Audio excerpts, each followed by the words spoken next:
Alright, welcome back ladies and gentlemen to the Chupacabra Tutorials channel. I'm your host Larry, and today I'm going to show you how to clear your app cache inside of different apps on your Android phone. I'm using a Google Pixel, so this is just stock Android. So if there's a few different things that look a little bit different than that, then that's why. So with that in mind, we're going to pop into our settings by pulling down the notifications window from the top and hitting the gear icon. And then inside of our settings, we're going to go down to apps, which should be somewhere near the top underneath of your network settings and connected devices. And then inside of here, we can go to see all apps. So inside of here, let's say my AirHub portal is giving me some problems. Then I have a few different options that I have in order to try to fix that. Now, one of the things is your storage and cache files. Now, if you clear your cache files, those are only the temporary files that are stored on your phone, like different recent, like temporary pictures or login credentials or files that it discards when it's fully closed or you restart your phone. But if you clear your storage, that completely resets the app back to when you first installed it or factory default. So be careful when you're using each of these. Clearing the cache is kind of just temporary files. Storage is a complete reset. Just think of it that way.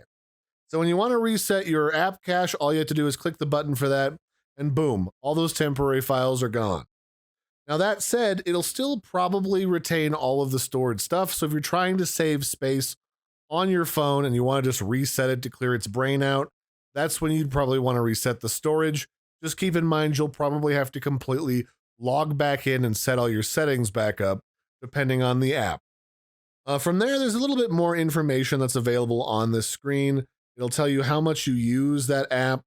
It'll tell you how much data you've been using with that app, how much storage is taken up by it, what permissions it requires on your phone in order to operate. So if it can like see your contacts, use your camera, make phone calls and send data and all that stuff.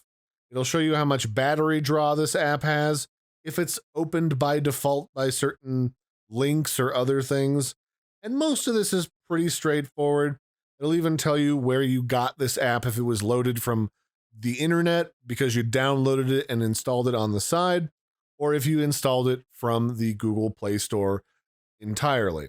So that's pretty much it. That's how you clear the app cache and why you'd want to do that on Android. The other options here at the top is if the program is like frozen and it doesn't want to like behave and you can't reset it the normal way by opening up the multitask and swiping it away, you can click force stop right here in order to completely nuke the app. You can uninstall it or you can just put it in the archive because you're not currently using it. So you just kind of put it away for later.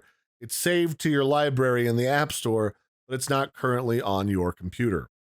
It's not currently on your phone. So that'd be it for this one, ladies and gentlemen. That's been how you go through all that stuff, especially the clearing the app cache information on your Android phone. Again, I'm using a Google Pixel, so yours might look a little bit different because every Android brand has got different little overlays that they like to put on things, so it's a branded experience. So until next time, don't forget to like and subscribe, and I'll catch you later. Bye, everybody, and have a good one.